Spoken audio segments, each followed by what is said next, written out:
Welcome to Drink Beer, Think Beer, the podcast that gets to the bottom of every pint. I'm John Hall.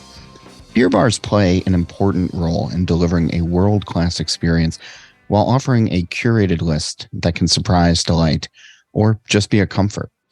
This is our annual episode where we check in on the state of beer bars in America with a trio of publicans. But first, a reminder to go visit allaboutbeer.com. It's your place for original content geared towards beer enthusiasts and professionals. Go visit allaboutbeer.com to see the latest. And if you want to support us in this endeavor, we've set up a Patreon for both readers and professional companies in the beer space. Go check out patreon.com/allaboutbeer to learn more. For additional audio content, you can search All About Beer on your podcast platform of choice, and you can listen to the shows that are now available, including the All About Beer podcast, Brewer to Brewer, and Beer Travelers.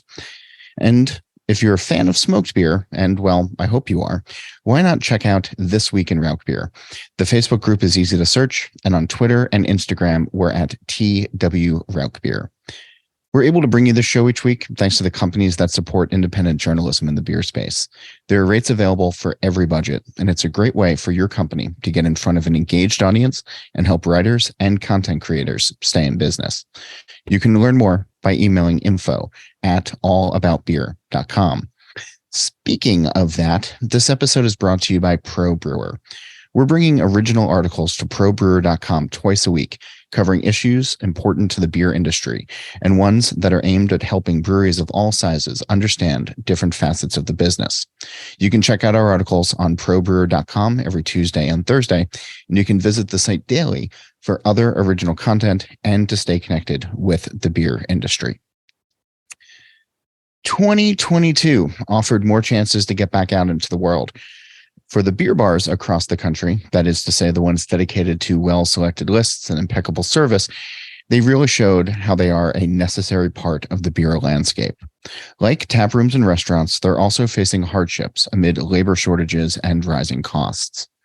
I'm grateful to have three well-respected publicans on the show this year to talk about their experience and to give us the state of beer bars in 2022. Roger Baylor is an entrepreneur, educator, innovator with 40 years of beer business experience in the metropolitan Louisville area as a bartender, package store clerk, brewery owner, restaurateur, writer, traveler, home brewing club founder, tour operator, and all-purpose contrarian. As co-owner between 1990 and 2018 of the New Albanian Brewing Company and Pizzeria and Public House in New Albany, Indiana, Baylor played a seminal role in Metro Louisville's contemporary beer renaissance. Since 2018, he's been the beer director at Pints and Union in New Albany, Indiana, programming the greatest hits of beer from the 1300s through the 2000s, and beginning in 2022 at Common House Hall in Jeffersonville, Indiana, which offers the metro area's largest selection of German drafts. Chris Quinn is the owner and founder of The Beer Temple, a specialty taproom and bottle shop in Chicago, Illinois. Chris graduated from the Siebel Institute as a Master of Beer Styles and Evaluation. He is a certified Cicerone, a BJCP National Beer Judge, and has been recognized as the Industry Professional of the Year by the Chicago Tribune. He is also the host of the award-winning podcast called The Beer Temple Podcast. And Suzanne Shalo is co-founder of Craft Beer Cellar, a modest group of craft beer bottle shops and tap rooms located throughout the United States from Vermont to Virginia to Florida. Suzanne is also director of operations for Craft Beer Initiative, Craft Beer Cellar's flagship location in Belmont, Massachusetts, and now Trinktish, a beer hall for all, which is also located on the Belmont campus. Featuring 36 draft taps and a state-of-the-art draft system, the carefully curated style-focused beer list includes some of the best beer in the world. She is a beer educator at heart. Talking and teaching beer on a daily basis is par for the course for Suzanne. From proper glassware to daily conversations on history and styles, she can always be found preaching the gospel in Belmont. All three of them spoke to me via Zoom. Here's our conversation. What is the state of beer bars in 2022 as we get to the end of this year? What will you all remember as this year dealing out? And Suzanne, I'll throw that to you first. Yeah, I mean, wow. Thanks, John. Put me under the bus there right away. No one has any answers, okay? None of us. And, I think those of us who love this industry and love the liquid and, have really loved it over time, right? We're looking at this post-COVID times or post-apocalypse. Depends on how you want to look at that. And we're just sort of trying to figure out, how different is the mind of the beer person? How different has our industry changed? It's changed a lot. We all know that. Styles have changed. I don't know. I mean, I'm going to roll the dice here, and you guys be nice to me for saying this, but I'm going to say that 2023 is the year that there becomes a better appreciation or a greater appreciation for classic styles. I talk to people every day. I think people are starting to get, maybe it's their minds, maybe it's their concentration, maybe it's their palates as well. They're starting to get a little bit kind of run over by all of this stuff that's kind of going on. And, even the hazies. And I think there's some great, New England style IPAs out there these days. It's pretty interesting, Speaking of the Midwest, we've got two other people on this podcast here that are from that area that are producing some of the best in the game.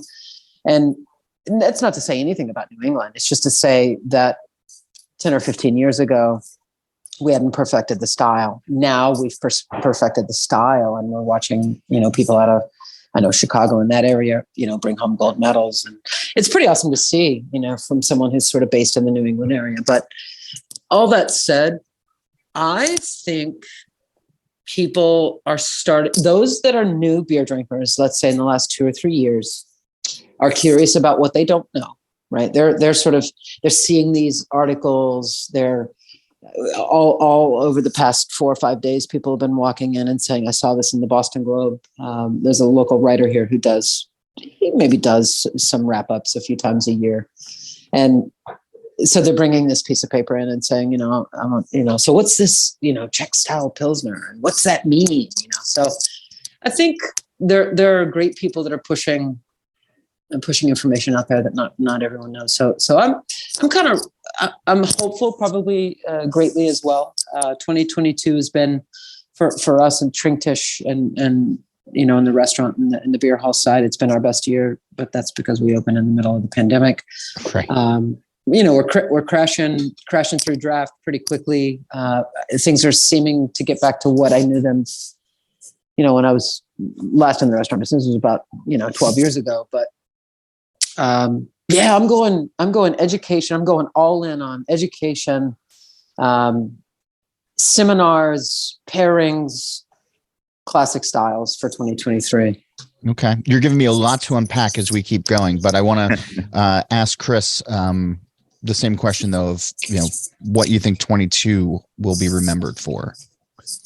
What's the state of beer bars in your mind for 22? For beer bars specifically, I think 22 is the year that people started to become comfortable in the new normal. I think as everybody is overusing that term, but I think we are in now a post-COVID world, and we're now seeing what these changes are going to be like. And so many changes were happening so quickly in 2019, 2020, and then even into 2021, that this 2022 was the first kind of like baseline year that I could compare to. 2019, I guess, would be the last fully normal year.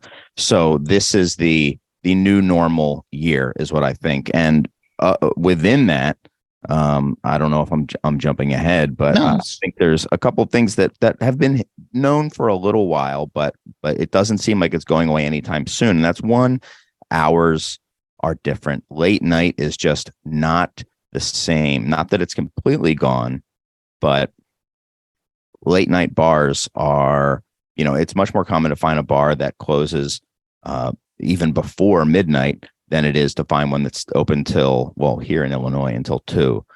So that's one big thing, is people are not staying out as late. And the flip side of it is they're still coming out. So it's more shifted. And in 2022, we're back to our 2019 numbers. So we've kind of matched 2019, which to me is a win. And this is just on the bar side. Remember, I know, Yeah, or a couple of us have shops as well, but on the bar side, we're back to 2019 numbers. But it doesn't feel like it. I had to look at the numbers a few times to really believe it, because people would ask me and I'd say, I don't know, we're probably at like 85% of what we were. And then I ran the numbers and we were, at 100% of what we were. Huh. And because people are just drinking earlier now, and not staying out as late, but they're still coming out. And I think, yeah, it's a return to some form of normalcy, although a new normalcy. And I also think it's a reset year for some things that have been getting really tired and played out in craft beer. And I'm happy to see that. Like, I think events were so dead in 2019, like people were just over them, and people seem to be excited again about beer events and stuff like that. So that really helps for programming and stuff like that. So I'm excited going into the next year to really lean into that, much like Suzanne mentioned. that's cool. Roger, what's your take on how 22 is going to be remembered? Well, before I go to that, I think I should Yeah. add, as part of the geographical spacing we have here, that I neglected to mention that I'm working in southern Indiana, right across the river from Louisville, Kentucky. So we are probably as much south as we are north in that sense. I was in Chicago last month to see a show, Suede and Manic Street Preachers, and I apologize to Chris. I know you were there, but we didn't have time. We were only there for really a day. Made it up to Hop Leaf, and it was one of the great highlights of my life. But you definitely know that when you're at Hop Leaf, you're not in Louisville, Kentucky. Just want to add that. For 2022 for us. So I'm working for sort of a mom and pop shop, and we have the first of the two was started in 2018. And we've kind of come back to 2019 numbers. We're a little bit down from that, but that's primarily, I think, because of a lot of road and infrastructure construction projects that are just really wreaking havoc with us here this year. I think it's probably as much about that as anything. And I think the observations that Chris made about the hours, that's totally spot on. And what Suzanne said about the styles and everything, I couldn't agree more with that. I'm really excited to maybe we can expand upon that a little bit, because the founding the founding conceit that I had with Pints and Union in 2018 was the beers were going to be the greatest hits of brewing from 1300s through the 2000s. And I didn't really want to even do an IPA. Of course, I couldn't get away with that. But maybe we can return to that. For us in 2022, it has been that we're trying to start a new business, doing a German portfolio, and we cannot find workers. And it is going to be what I remember about 2022 is when I really started thinking about how much it has changed in the attitudes, and not in any negative sense, but it's just different. The way that the what would be regarded, I think, as the traditional labor pool, how different that is, and how we can't seem to get many of them anymore. And that has been a consistent thing that's held us back from, I think, making any progress this year. I believe we made a lot, made amends with costs and various craziness and the whole post-pandemic realities and normality and all that. But we can't find anyone to work. And it's, we can't work the hours we want, and we can't expand the days we'd like. And that's what I'm going to remember most from 2022. Suzanne and Chris, have you had similar labor issues this year?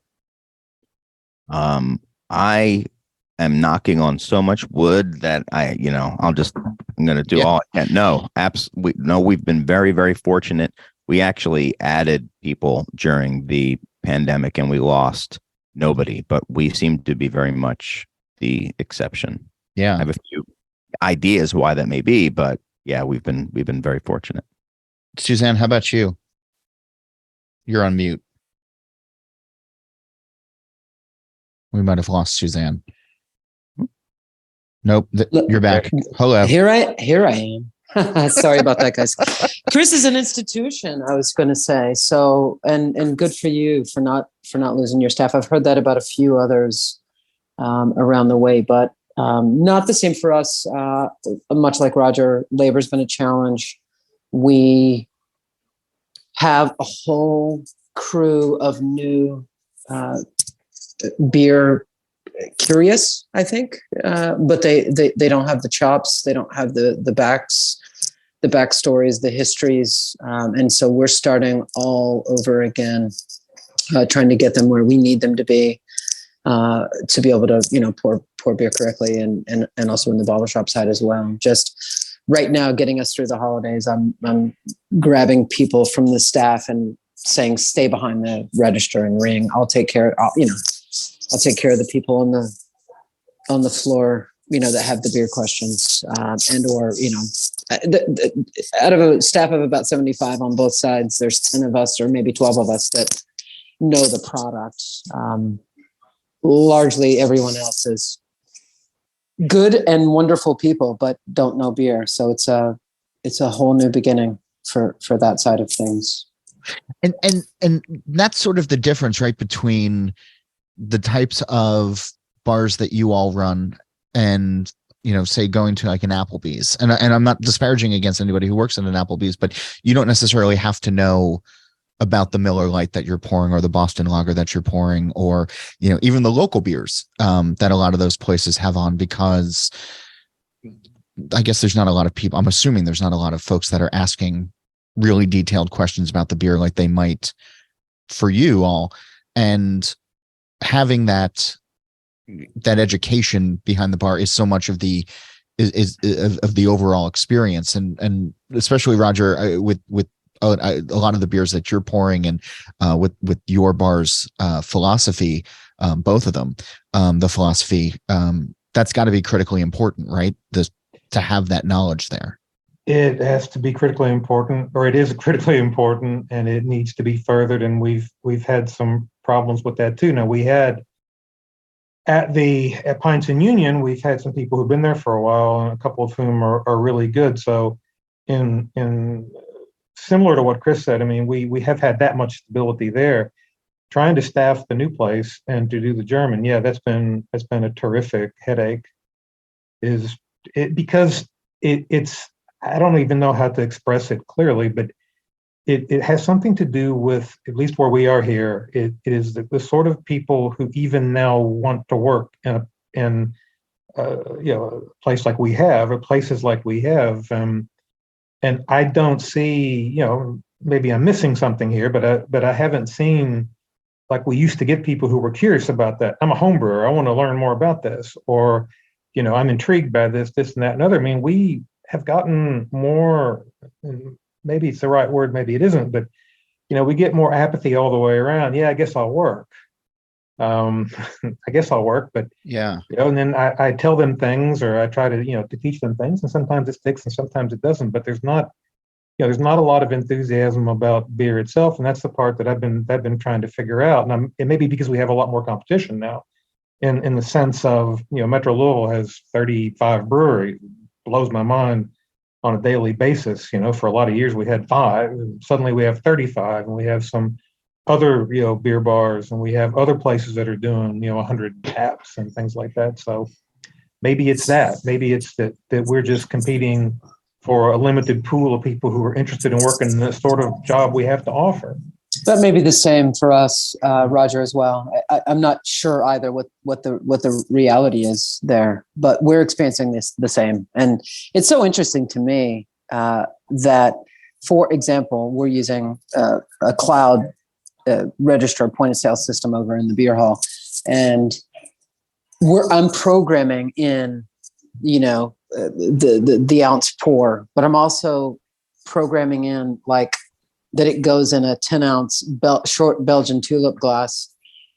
Chris is probably laughing right now, but it's part of that is because they don't know what a short Belgian tulip glass is. Well, they do now because they've used it a few times, but it's this whole, we're sort of backing way up. And I think we have the reputation, Kate and I certainly do as business people, of being fair, being fun, this being one of the best places to work in the area. We're constantly getting, emails or application type email inquiries for people that want to work. They do want to work. They're maybe a little bit younger. It's, high school, first or second year, maybe third year of college. They want to work.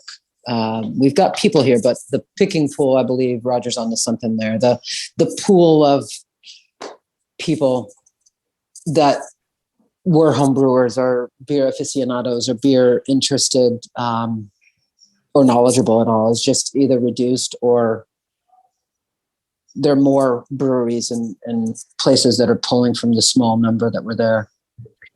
Chris, you had mentioned that you might have some thoughts as to why you've been fairly lucky through all of this, staffing wise. Can you expand on that a little bit? Well, yeah, I think one of my weaknesses, maybe I fell into a strength, in that is I can't focus on anything, and I'm always doing a million different things. So I have the bottle shop, and I have the tap room, and then I started getting into corporate work. Obviously, that completely died when all the offices closed. But then I started doing virtual events, and then a lot of event planners local to here were knocking on my door because they were desperate to find something to do. And we found other work for people. And we pivoted and started doing delivery. And I turned my bartenders into delivery drivers during the time that they were down, and they all kind of stuck it out. And I was also able to give them pay and benefits that exceeded what they were going to be getting if they were just taking some time off and using some of the benefits that were coming through from the government during the for all the shutdowns and stuff like that. So I think that has something to do with it. I think there's a lot of loyalty to the not to me, but to the business and to each other. And I think it's because I don't know if you can take too good care of people. I don't think that's possible, but I think I really took care of them. And I know my first employee I ever had, I gave him healthcare before I was even really taking much of a salary myself. So there's just some things that we did, and people kind of stuck it out with us, and it was kind of like a sink or swim feeling. So I was very fortunate that, one, we could put people to work, and also that I think we had some brownie points built up. And now we have just bartenders who have been with us for a long time, and I've got two people who've been with us in probably 7-8 years now. So just I think that's kind of why I think in my situation I was able to take advantage of it, I guess, or kind of come out a little bit more lucky than others. Roger touched on something that I wanted to go back to, is there are now with the growth of breweries and how many are in the metro area down by you these days. And certainly Chicago has a ton of breweries, and the greater Boston area does as well. The Brewers Association put out numbers that there's 9,500 breweries operating in the country right now. And I'm wondering how the relationship between tap rooms and beer bars has evolved or grown apart or solidified in the last couple of years in your all's mind. Because if you have people who are saying, okay, I want to be in beer, but maybe they're going to a tap room to work instead of going to a beer bar. Totally. 100% that happens. Yeah. So how do you, employees aside, how do you stay relevant, or how do you stay part of the conversation or move the conversation, to remind or even introduce a lot of new drinkers. I'm thinking of like the early 20s that are going to tap rooms, but maybe not going to bars.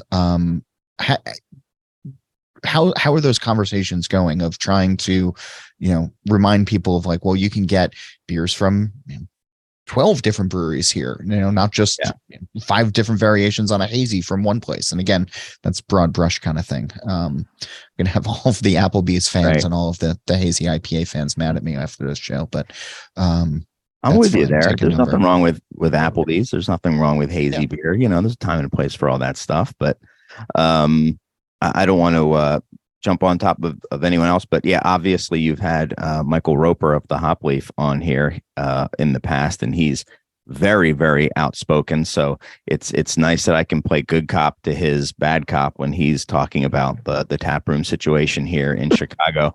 Not that I haven't been outspoken myself, but it's been something that's been going on for years. And I think the bars have now, I think, realized the nature of some of this competition. I'm very interested to hear what Roger and Suzanne have to say, but on our side, we're very much watching and seeing how the local breweries are working with us, because there's more than one way that you can help foster a relationship with one of your retail partners. And I think the days of somebody using like distribution or retail to kind of get the word out about themselves, then opening up a tap room and pulling all their beer back in house are over. At least for us, that's done. We still just won't work with breweries who did that to us, but others who have. So Hop Butcher is a really popular brewery here in Chicago. They just opened their tap room, and we're all very interested to see how it works now. Like, how does their beer now pull on draft and in the bottle shop now that they've opened? And we're going to have to, act accordingly. Some of the other things that we do and have always done is not just 12 beers, but I mean, you think that Pilsner's really good? Well, here, why don't you have this one? And it's from, maybe it's Pivo Pils from California, or Stammtisch Firestone, from Urban Chestnut. Or maybe, hey, you know what? Germans and Austrians and Czechs make really good lagers too, by the way. And sometimes you put those on, and when we get them in really good condition, we let people know that rare can mean multiple things. Rare can mean the same pastry stout that comes out every week. It just happens to have a different name and come from a different brewery. Some would call that rare. I would say rare beer is not rare that way. But if you have a month-old keg of, I don't know, Weihenstephan Pils, like, how often does that come in? Not very often. So we kind of play that up, and then the quality speaks for itself. And we can say, if you can get a better local Pils, by all means, drink it and let us know, because we'll put it on. But we have the best that's around right now. So that's how we've kind of reacted to it. Suzanne, how about you all? Because I know Roger's list is a little bit different, and I want to talk about that. But yeah. I mean, this is not the most popular opinion, but and some may consider it a little loud. I actually would share with you all that a brewer said to me probably 6 or 7 years ago in conversations about how we continued to work together as they were opening a tap room and pulling business from not only our retail store or shop at that time, but from others. And I don't really remember who it was. I'll think about it after, and I think it doesn't matter, honestly. But they said, well, I didn't choose that business. I chose this business. So basically, best of luck to you. As we watch tap rooms open and pull that business, we said to ourselves, when it started happening, I guess this was, really in the Boston area, we started to see these tap rooms flourish 7-8 years ago. And we said to ourselves, as we were watching tap rooms open, and we said, well, they're not really restaurant people. The funny thing is that they're brewers. And, we're seeing all of these things and hearing all of this, and customers would come in and say, gosh, the food's really horrible. Or, this big debate of, kids and dogs, and, there's a million things. Of course, that could happen in a restaurant as well. But we just said, hey, look, we're gonna tighten our belt, and we're gonna focus on what we do well, as Chris has highlighted for us. We have excellent, Belgian style dubels from all over, including, some places in the States and from Belgium alike. And yeah, this brewery does that really well. But hey, have you tried this one? And this one's like super dry, like that one. This one has, a really strong, like dried plum character. And, you get people sort of reinterested in, oh yeah, I mean, this is the reason that I come to this place, because they're so knowledgeable and they have, beers from 500 breweries, not just one. It's offering, 10 or 12. Suzanne, one thing that you said just reminded me of something that has changed a little bit as a result of the pandemic as well. And that's, I think a lot of things came to some of these breweries. It came to light for some of them when all of the bars and the tap rooms were shut down, but the bottle shops and the distribution outlets were not. And it was a little bit of an awakening that, some of these retail partners I may need them more than I realized, or there may come a time when I want them to help me grow my business. And I'm curious if anyone came to you who really wasn't that available before, but now that they're not getting these sweet draft room tap room margins, if they came to you when everything was shut down and tried to get your help to maybe move some of their package. Yeah, for sure. I mean, as I say this, Trinktish is pouring Hill Farmstead Edwards right now, and previously that's been a product that was only available with Alec and Sherry, or should I say the awesome Alec and Sherry of Armsby Abbey, rightfully deserved, and a good friend of Sean Hill's, obviously. And we know Sean well, and he had really wanted to keep his products at Armsby Abbey in Worcester, Mass only, and has done that exclusively since he's sent products into another state. I know he's probably dipped his toe into maybe the Philly market, maybe the New York City market a little bit. But yes, Chris, I mean, the reality is that exactly as you said, when the pandemic hit and there were no draft lines to help support the movement and the selling of some of these draft only situations, or what have you. I think brewers said, oh shit, let's see if we can send some packaging. In fact, our number one beer on the bottle shop side in 2020 was a beer we'd never had. Of course, we'd had it. It was delicious, but it was only available in draft in Massachusetts at the time. And they pivoted quickly because they had beer in tanks and said, well, what are you going to do with this? I was putting cans and sent it into the state. And, we kind of got behind it. What was the beer? Fiddlehead IPA. Oh, okay. I was a little bit more of a bastard. If people came to me, if I was working with them before and they were working with me, then I did all I could. But there were some others where I was like, man, maybe somebody else. But sorry, man. Good luck. Best of luck with that.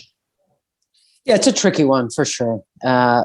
Man, yeah, it is. And, I could use Trillium as that example here in this market. And, we know JC and Esther well, but, it's kind of been, they distributed first, when they were in the little brewery just in the Fort Point area. And then all of a sudden, they were only distributing to 12 bottle shops, let's say, or stores around this city. And then they would get daily calls, I'm sure that were harassing, like, why can't I get it? And why can't I get it? And I don't know for fact, but I think they just got tired of dealing with it. And said, we're going to pull it back. We're going to pull it all back. They do a little draft, at a few places around, but what will we do? And they sent us a little bit of product during the pandemic. But what will we do if that time comes again where they say, hey, we'd love for you to carry this product. In this case, there's so many great, time has passed. Now we've got a bunch of brewers who have perfected their skill. And, yep. At some point, Trillium was top of the top around here, Trillium Treehouse, but that may not be the case anymore. There's some really great liquid. I'd get ready for that. Yeah.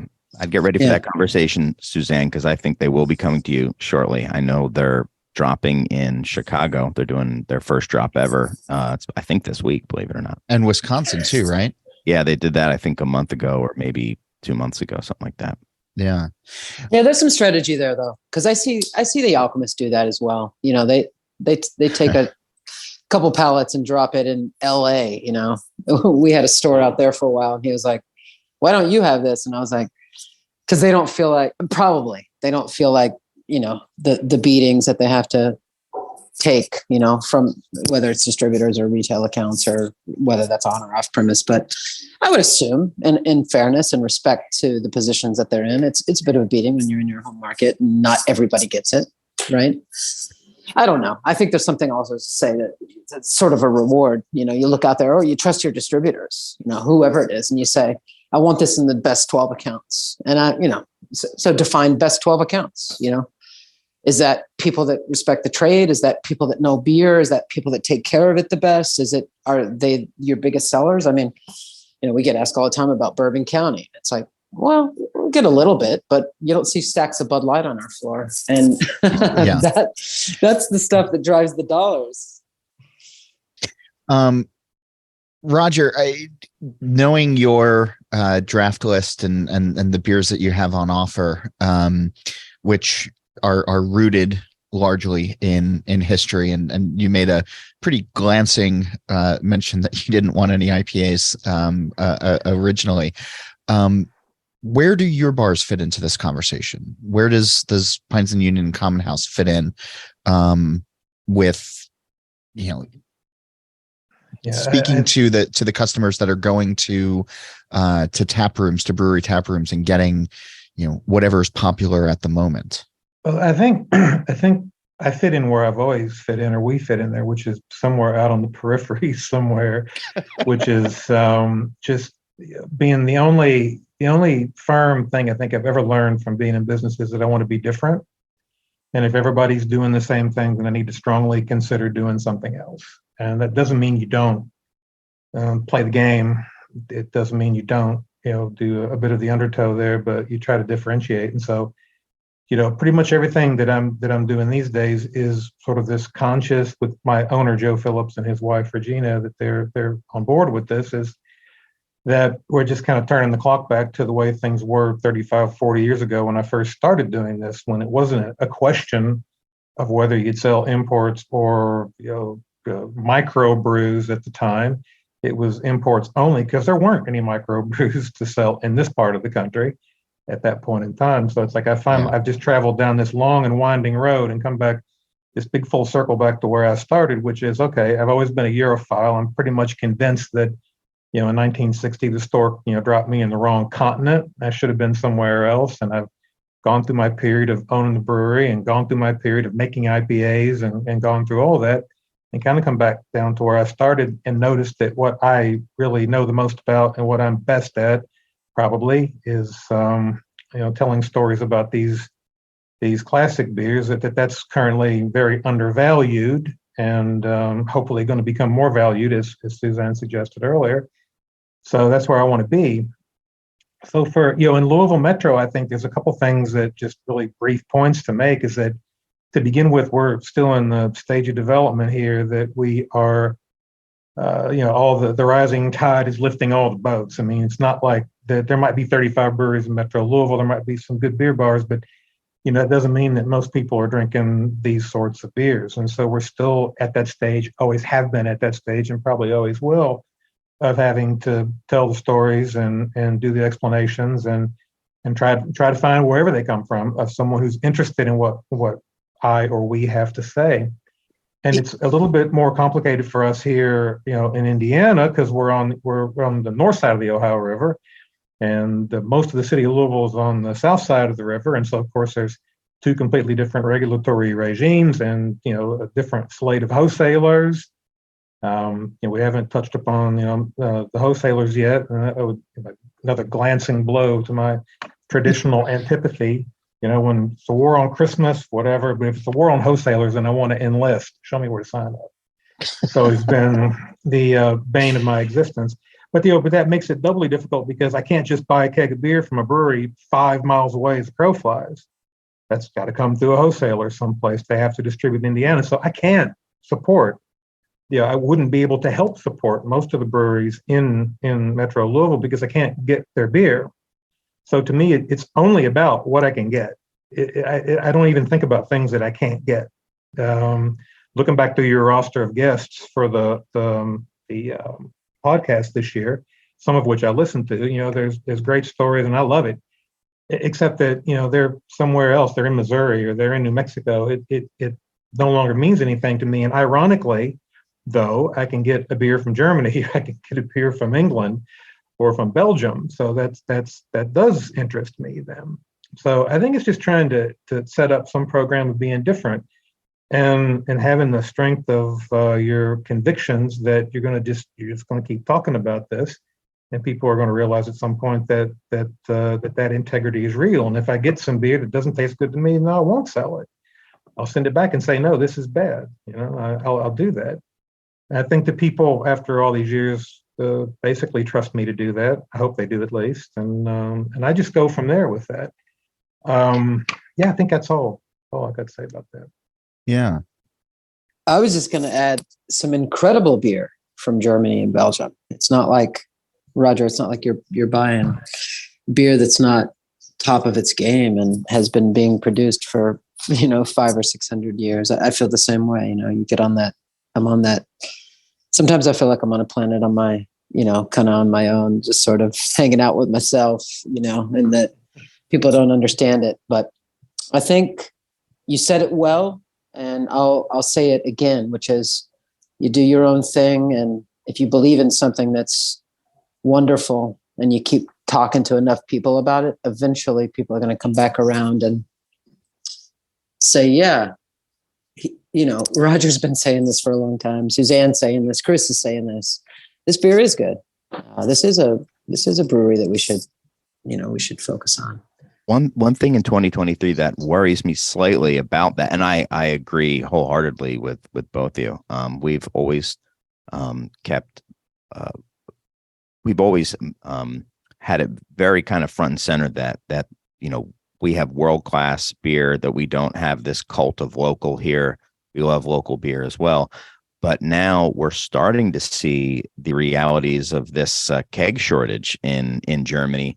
And I'm curious if that keeps up and if some of these breweries don't go to one ways or plastic or something like that, if that makes it difficult to get as much import beer as we hope to. I'm curious, Roger, have you seen any issues yet with not being able to? In Chicago, we definitely have. I haven't seen any issues with it yet. I mean, there's this whole litany, as it's a keg shortage here and it's a CO2 shortage. I mean, we can go down the whole list, and it's the war and energy shortages and everything. So I try to keep abreast of it. I mean, we just got in, the freshest shipment of Paul Honor and Hockershore kegs that have come in for ages. And the price hasn't gone up. And I'm knocking on wood here, hoping that Monarch Ray isn't listening. The price hasn't even gone up for 2 years. So I'm like, okay, I'm knocking on wood. I'm saying all these things could happen. You're absolutely right.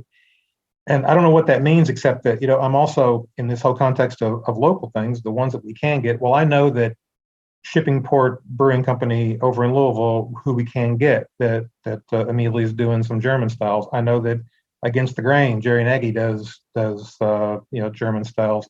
If push comes to shove, if it ever comes down to that, and I need to get some German beers for a German restaurant, then I think I can still do it. Jerry and I collaborated with Smoked Lager. That is, not selling as fast as I would like, John.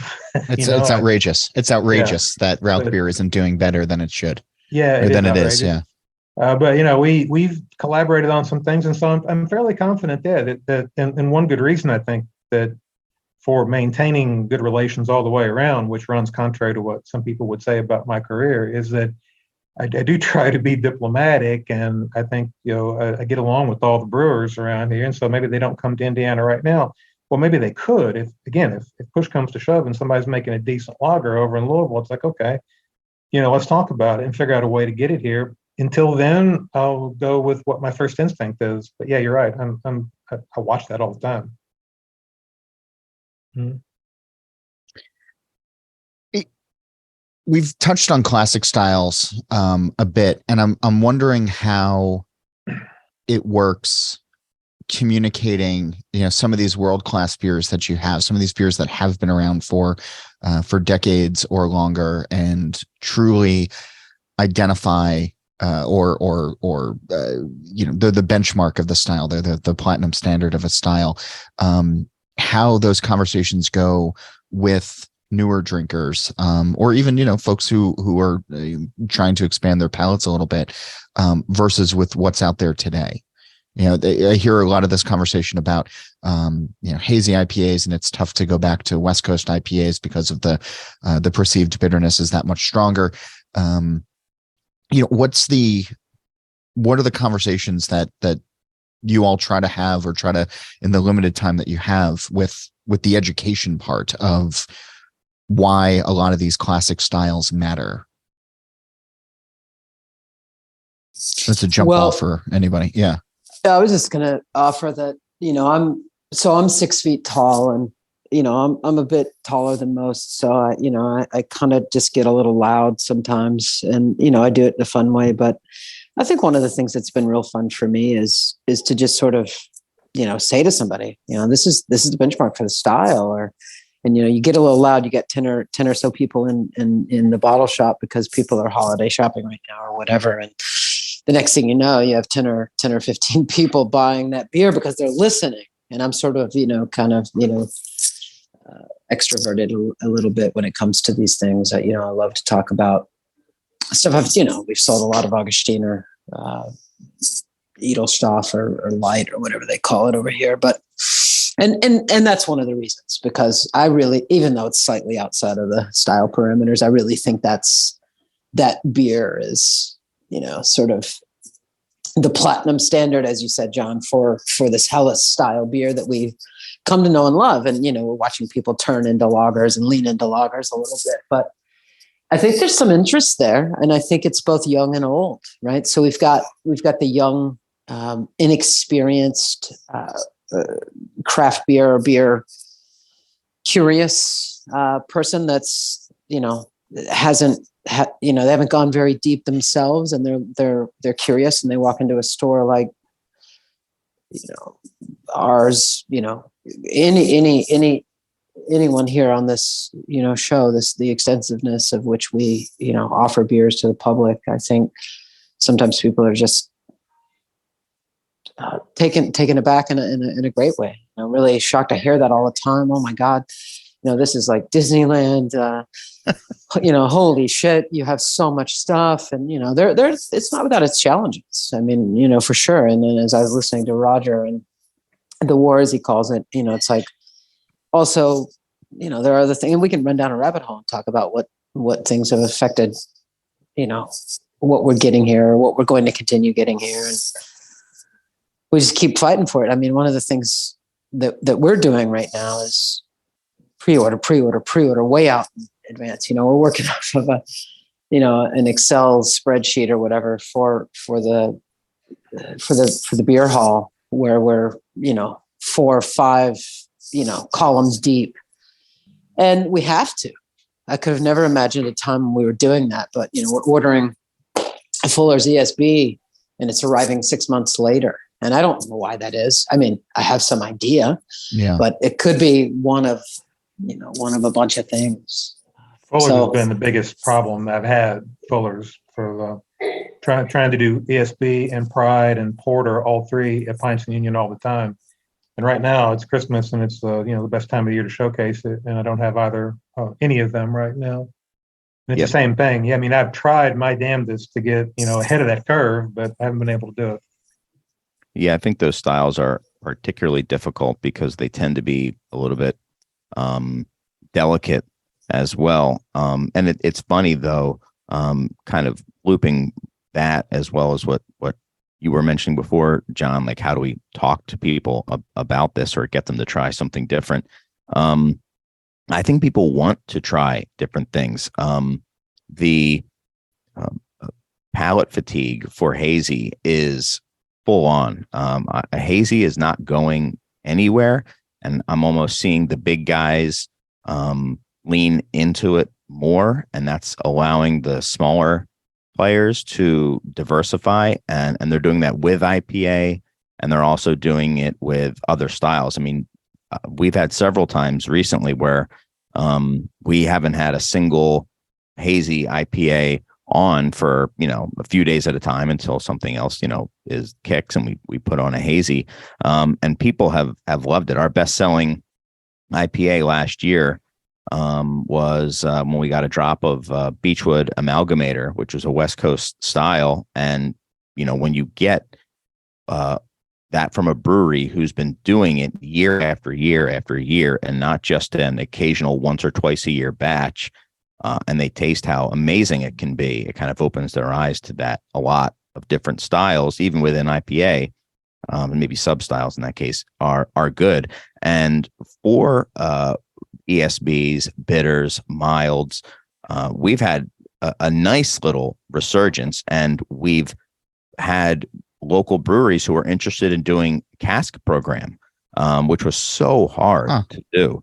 Our cask has taken off, and when we have an especially good cask on, it'll be as hot as anything on the board. It's amazing, John. It wasn't just like I was going to make a joke of like your cask is taken off. 3 people showed up. But no. I mean, it sounds like we're like ripping multiple casks a week, and for great. Us, that's really great.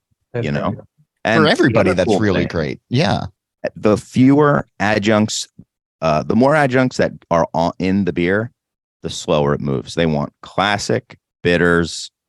Even ESBs, like they want a bitter. They don't even want an extra special bitter. They want something that is sessionable. Maybe that's because people are drinking earlier now, and they don't want to, they want to get into more of that session mindset. And I also think it's the show, the presentation of hand pulling the beer, and it looks so good as you're getting that cascade. And people see it, much like Suzanne was saying when she kind of gets loud and starts talking about a beer, how it results in multiple sales.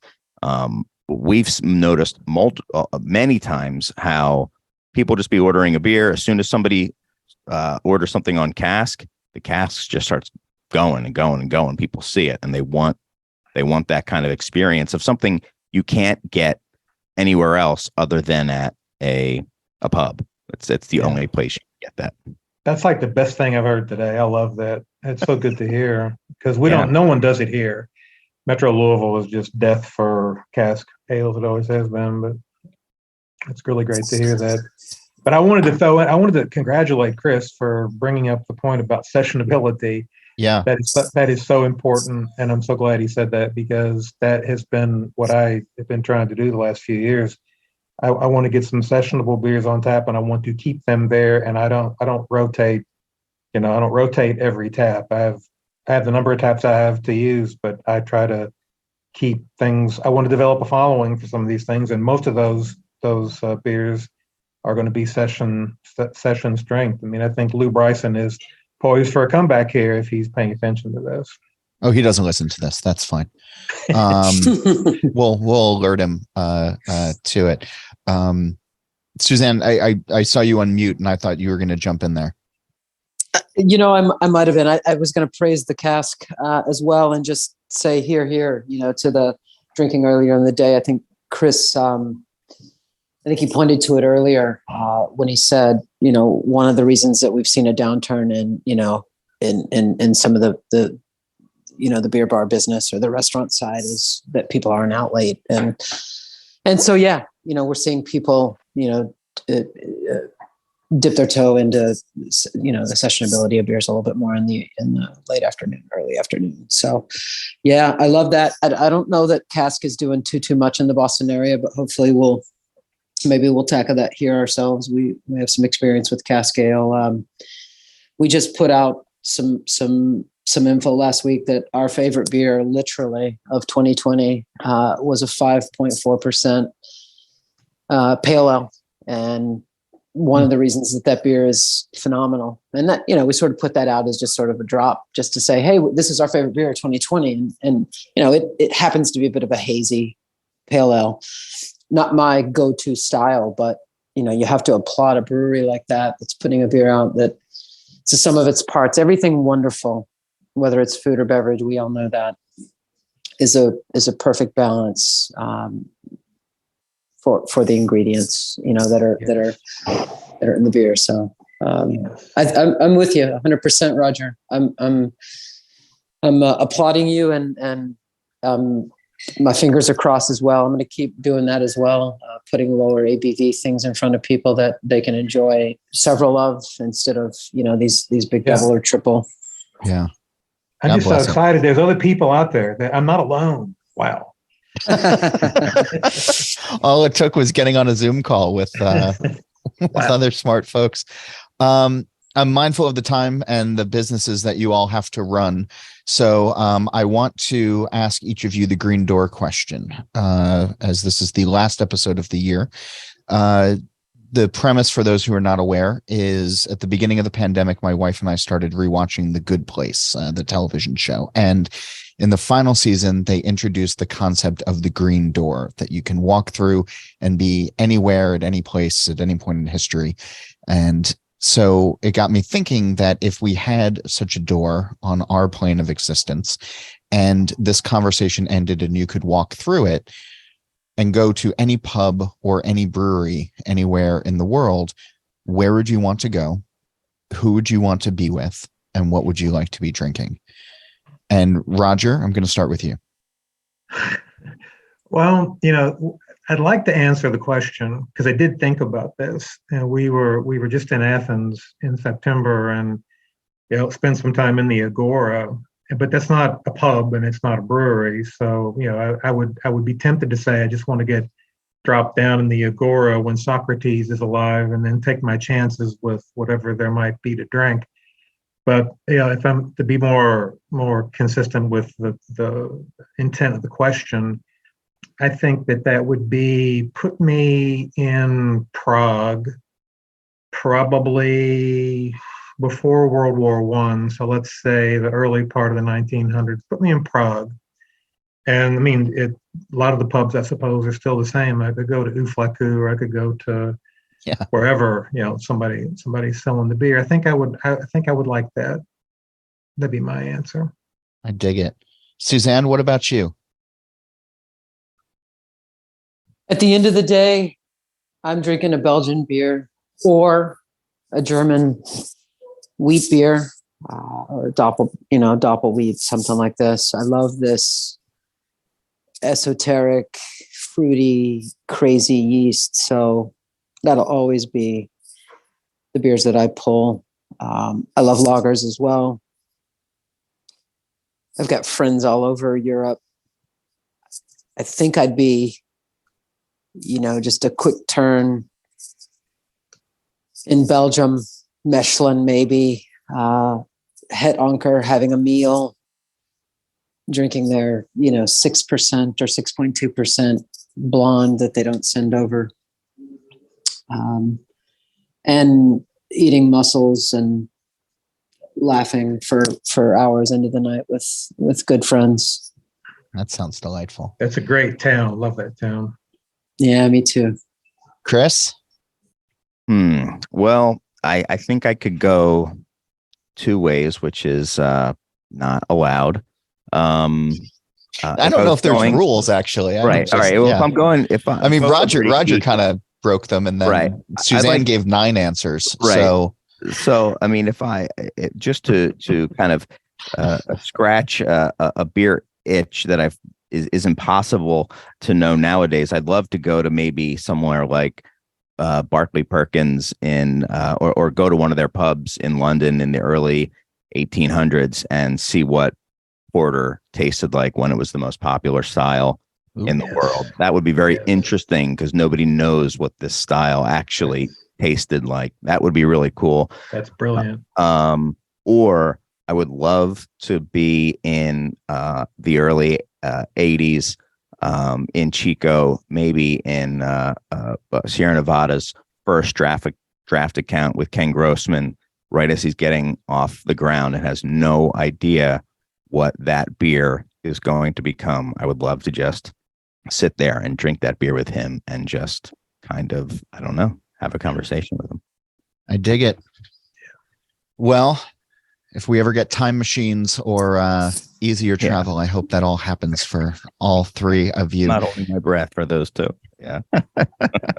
Suzanne, Roger, Chris, thanks to all 3 of you for giving us peeks inside of what's happening inside of your bars and your bottle shops in 2022. And I hope it's a good 2023 for you all, and that you'll all come back at some point to keep us updated. But if anybody's in Boston or Southern Indiana or Chicago, please go visit these spots, because I enjoy all of them and all of the people who run them. So fully endorsed. But thank you all for doing this week. Thanks, John. Thank you, John. What's a beer bar you think everybody should visit in 2023? You can let me know about it via email or on Twitter at John_Hall. And that email address is John Hall, JOHNHOLL at allaboutbeer.com. All About Beer is on Facebook, Twitter, and Instagram. Just follow along at All About Beer. And of course, This Week in Rauk Beer is also online. You can search Facebook for the group. It's pretty easy.